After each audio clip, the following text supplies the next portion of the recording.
Yes, I did send someone to fetch you. But as for what I'd like to discuss next, well, I still have some reservations. Given that we've already made the trip here, you should just tell us. Bet you need us to help you with something, right?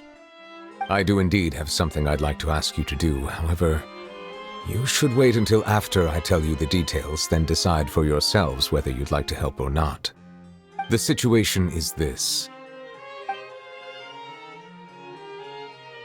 If I'm understanding you correctly, the Snezhnayan harbinger known as the Knave has essentially requested a diplomatic meeting with you, correct? I heard that she was originally from Fontaine, but for her to suddenly arrive here and abruptly request such a meeting like this, I sincerely advise you to refuse her invitation outright.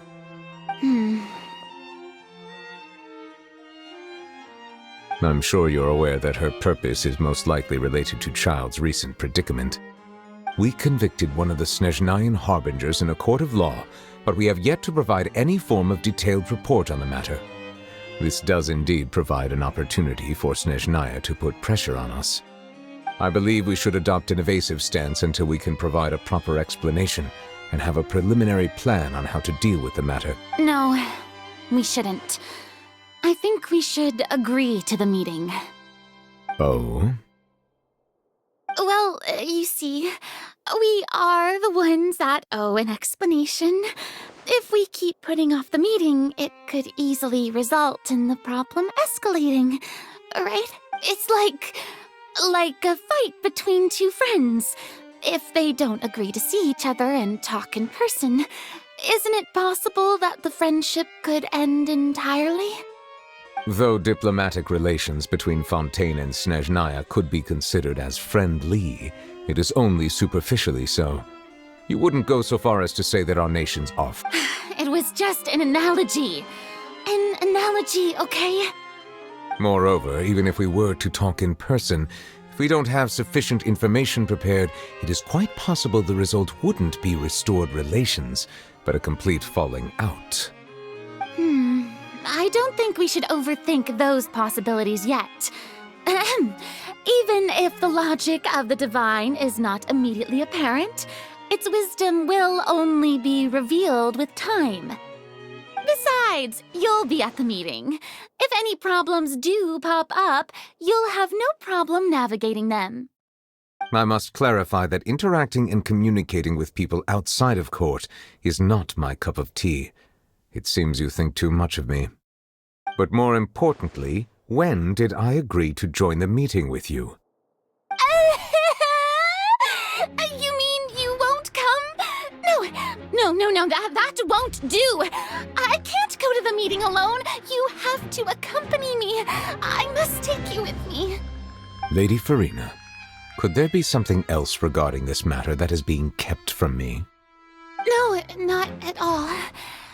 Look, I am the Hydro-Archon of Fontaine, Focalor, the god of justice who is loved and adored by many.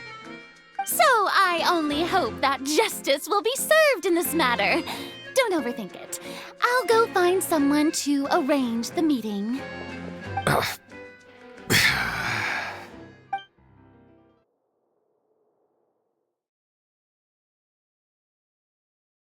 Though it could officially be considered a diplomatic conference, I prefer to see our meeting today as an ordinary tea party.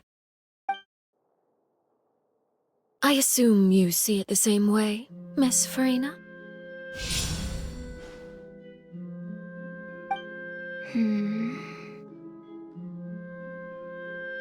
Lady Farina?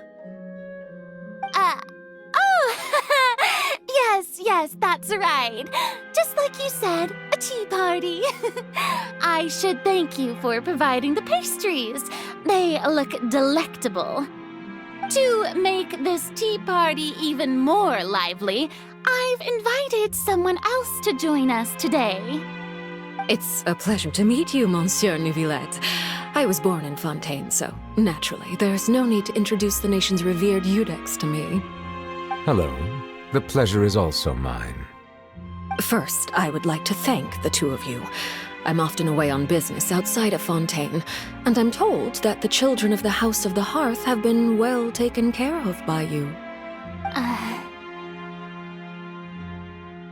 Oh, I'm not referring to when my children, Linny and Lynette, were falsely accused by you. Please don't misunderstand. The children of the House of the Hearth are often misunderstood, perhaps due to the reputation of the Fatui. There's no getting around that. All I meant to say is that Fontaine has been stable in recent years. The people are well off and the children lead happy, fulfilled lives. That is something truly worth cherishing, and no one wishes to disrupt such peace. Now then, you have come regarding the matter of child, correct? Well, yes. It appears the ever-busy Iudex Neuvillette doesn't wish to waste time with diplomatic pleasantries, and hopes that we can get straight to the point of our talk. Yes, as you surmised, understanding child's situation is indeed one of the goals of this trip. As we are both diplomats from Snezhnaya as well as Fatui harbingers, Child and I have always been colleagues. Were anything to happen in Fontaine, each of us would serve as the other's attorney to resolve the issue. So now, in my capacity as his attorney, I request that Child be turned over to Snezhnaya. We have a responsibility to cooperate with Fontaine and resolve what has happened to him together. The rules governing attorneys only apply before a trial has concluded. Since a verdict has already been rendered, we see the case as settled. I apologize for being unable to grant your request. An outright refusal. Very well. I respect all the rules of Fontaine's courts, just as I respect you as Chief Justice. Okay, why don't we back up a step? You don't need to transfer Child to us. I only request to enter the fortress of Meripede to see Child and confirm his condition. It's not like you couldn't even manage to fulfill a simple request like that. Right, Miss Farina? About that.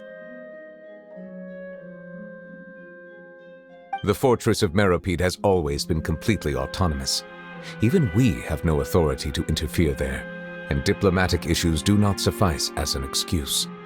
However, if you absolutely must confirm the situation of the Harbinger, I have a proposal. The knave showed up already? Well, Linny did say that Father will be returning soon. We didn't even know that Linny was from the House of the Hearth at the time, so we kinda overlooked that information. Yes, thank you for your kind advice. I'm well aware of the situation. I also noticed that Lady Farina acts a little odd and unnatural whenever I bring up matters related to the knave. Could the knave be threatening Lady Farina or something? If that were the case, then why wouldn't Lady Farina inform me? And what means could the knave possibly have to twist the arm of an Archon? So maybe that's not very likely. Even though Farina can act a little weird at times, she's still an Archon. In reality, this problem is even more thorny than it appears. According to reports from the fortress of Meripede, Child recently disappeared under mysterious circumstances. The details are still unclear. We cannot rule out an escape, but there have also been no reports of him outside of the fortress of Meripede. Special guards oversee the fortress, and its internal systems are extensive. Combined with the special characteristics of the surrounding terrain, an escape should not be possible. I suspect that there's something else behind Child's disappearance. I was only willing to share this information with you because you are friends of Child, and it is my duty to see justice done. So this is what you wanted to see us about before. Yes. I would like you to go to the fortress of Meripede and investigate Child's disappearance. This was my proposal during our meeting with the knave. Rather than allowing her to intervene, I offered to send someone to find out about Child's situation and report back to her in detail. The knave did not seem satisfied by my proposal, but she still agreed to go along with it for the time being. Her words were, "We will talk more once we have that report." So that means we bought ourselves some time. Firstly, you're already acquainted with Child. Your eyes may discern relevant details there that others would miss. And secondly, is the consideration of the unique nature of the Fortress of Meripede. Isn't it just Fontaine's prison? I would not define it so crudely. The Fortress of Meripede is not affiliated with the court system of Fontaine on paper. It has always existed as an autonomous entity. Early in Fontaine's history, criminals were punished with exile, not imprisonment. Even today, sentences against convicted criminals still include exile, just as before. The Fortress of Meripede may seem like a prison, but it should in fact be regarded as a gathering place for exiles. All we do is dispatch guards to keep watch and help maintain security, but we have no right to get involved with any other matters. Although I do have a personal relationship with the administrator there, neither myself nor the courts have the right to be directly involved with the investigation, no matter how serious the grounds. Oh, Paimon gets it now. That's why you need us to conduct our own investigation as a third party, right? Correct. I will arrange false charges against you so that you may secretly investigate inside the fortress during your detention. This will save us a lot of unnecessary trouble. So, are you two willing to accept my proposal? Yeah, no matter how you look at it, it seems we're the... You two have my sincere thanks. This matter is of critical importance to Fontaine's current situation. Also, I hope that both of you can keep this operation a secret. We will rendezvous at the Fortress of Meripede's entrance on Irenaeus once you've prepared yourselves. I will arrange for someone to take you inside. Prepared ourselves? Is there something we need to prepare? Perhaps you could enjoy a good meal and have a nice bath. I'm afraid that living conditions inside the fortress are nothing like those on the outside world. Oh, right! Even though we'll be there on trumped-up charges, we'll be in prison for real. On second thought, is it too late to back out?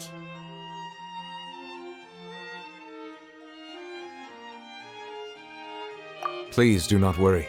Since you are sacrificing both your time and quality of life for the sake of delivering this report, you will be compensated according to the highest standards permitted to legal staff, regardless of the outcome. Now that's more like it. Come on, traveler, let's go eat the best meal we can find. We'll eat so much that we won't need to eat another meal for a whole month. Your treat. Are you leaving now?